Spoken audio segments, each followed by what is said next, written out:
പഴയ നാണയങ്ങളോടും നോട്ടുകളോടും കമ്പമുള്ള മനുഷ്യരെ നമ്മൾ കണ്ടിട്ടുണ്ട്. ജോലിയോടൊപ്പം നാണയ ശേഖരണം സജീവമായി മുന്നോട്ട് കൊണ്ടുപോകുന്ന വിശ്വനാഥനെ നമുക്ക് പരിചയപ്പെടാം.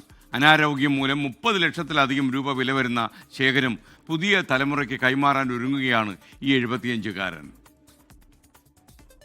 കഴിഞ്ഞ 42 വർഷത്തിലേറെയായി 200-ലധികം രാജ്യങ്ങളുടെ നോട്ടുകളും നാണയങ്ങളും സ്റ്റാമ്പുകളും ശേഖരിച്ച് ഒരു അമൂല്യ നിധി പോലെ സൂക്ഷിക്കുന്ന ഒരു മലയാളിയുണ്ട്, പറവൂരുകാരൻ വിശ്വനാഥൻ.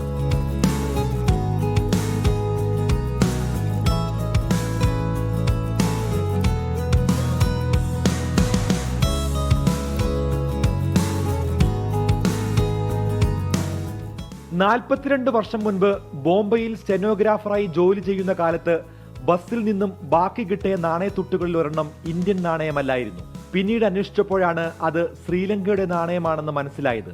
അന്നത് പേഴ്സിൽ സൂക്ഷിച്ചു.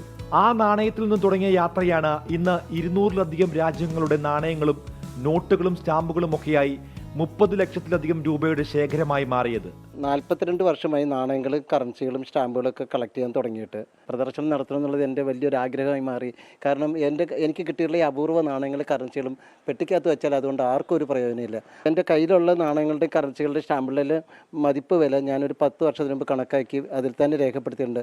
അതെല്ലാം കൂടി 35 ലക്ഷം രൂപയുടെ സാധനങ്ങളുണ്ട്. പിന്നീടുള്ള യാത്രയിൽ ഒപ്പം കൂടിയ ഭാര്യ ജയലക്ഷ്മിയും ഭർത്താവിന് പിന്തുണയായി. എൻ്റെ ഭാഗത്തുനിന്ന് എല്ലാ സഹകരണങ്ങളും ഉണ്ടായിരുന്നു. നാണയങ്ങളും കറൻസികളും ഒക്കെ സെറ്റ് ചെയ്യുന്നതിലും അത് എങ്ങനെയൊക്കെയാണ് സെറ്റ് ചെയ്യേണ്ടതെന്നുള്ള അഭിപ്രായങ്ങൾ ചോദിക്കലും എല്ലാം ഉണ്ടായിരുന്നു ചേട്ടൻ. അതെല്ലാം ഞാൻ പറഞ്ഞ പോലെയും പിന്നെ പുള്ളിയുടെ താല്പര്യങ്ങൾക്കനുസരിച്ചും പോയി. ആദ്യകാലങ്ങളിലൊക്കെ ഞങ്ങൾക്ക് കൈനഷ്ടം വന്നിട്ടുണ്ട്.